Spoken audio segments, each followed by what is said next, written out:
Mayotte est une île de l'archipel des Comores, située à environ 8000 km de Paris, dans l'océan Indien, entre Madagascar et l'Afrique. C'est un département français de 212 000 habitants.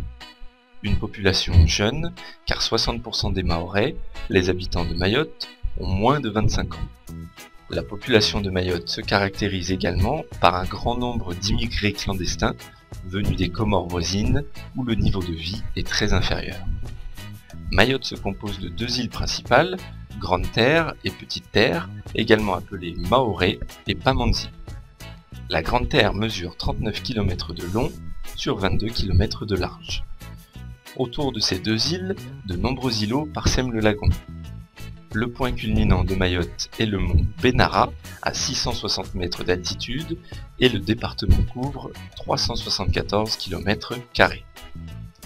D'un point de vue touristique, Mayotte reste une destination confidentielle, difficile d'accès, assez chère et peu développée.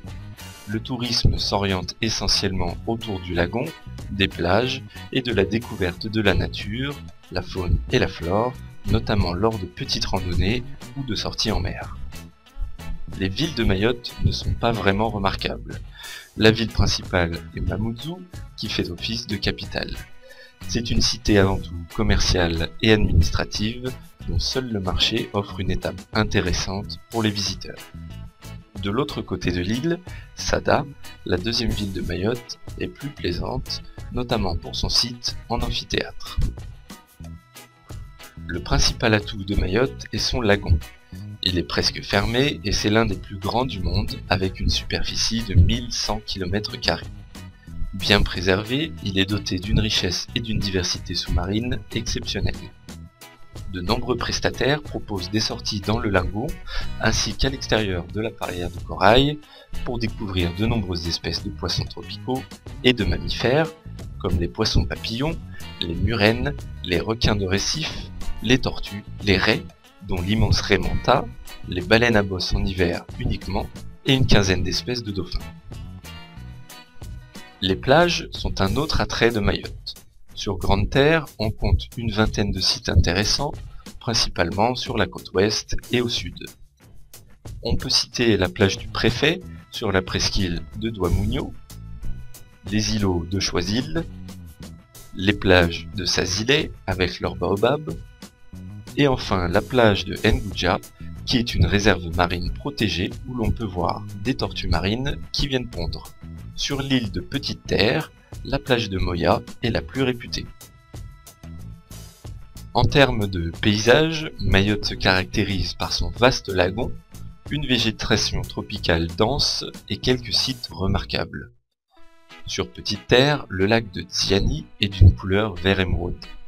C'est un lac volcanique situé dans un ancien cratère et sa couleur lui vient de sa concentration élevée en soufre. Au sud de Grande Terre, l'ancien cône volcanique du mont Tchungi est la randonnée la plus prisée de Mayotte. Du haut de ses 594 mètres, on peut voir une bonne partie de l'île. Non loin de là, les Padzas, autour du village de Dapani, sont un autre paysage particulier formé de roches rouges, apparues suite à la déforestation et à l'érosion. Sur fond d'océan et de jungle tropicale, les Padzas sont très prisés des photographes. Concernant la nature, le grand point fort de Mayotte, on trouve une belle diversité autant dans la faune que dans la flore.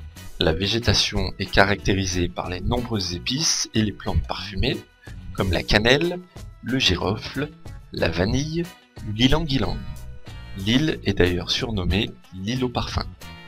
La faune de Mayotte se distingue par la présence des tortues marines et des maquis, des lémuriens roux, ancêtres des singes, qui sont une espèce que l'on retrouve uniquement à Mayotte et aux Comores.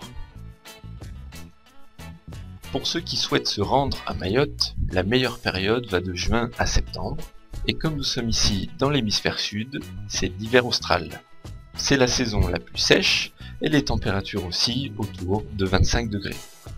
L'été, entre décembre et mars, est plus chaud et plus humide, et des cyclones sont possibles. Enfin, voici quelques dernières informations. Le décalage horaire avec la métropole est très faible, 1 heure en été et 2 heures en hiver. La monnaie utilisée sur l'île est l'euro, comme partout en France. La religion dominante à Mayotte est l'islam sunnite, très tolérant sur l'île.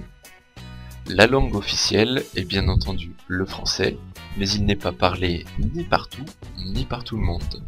La langue dominante est le shimaoré, un dialecte qui est un mélange de langue africaine, d'arabe et de persan.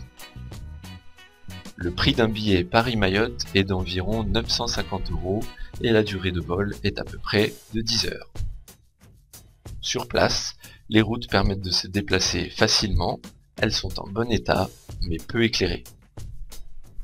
C'est fini pour cette présentation de Mayotte. Pour en savoir plus, vous pouvez consulter le site mayotte-tourisme.com, qui est le site officiel du tourisme, ou bien les guides Petit Futé Mayotte et Comores et Mayotte des éditions du Jaguar, qui sont les seuls guides sur la destination et qui sont en français. A bientôt et bon voyage.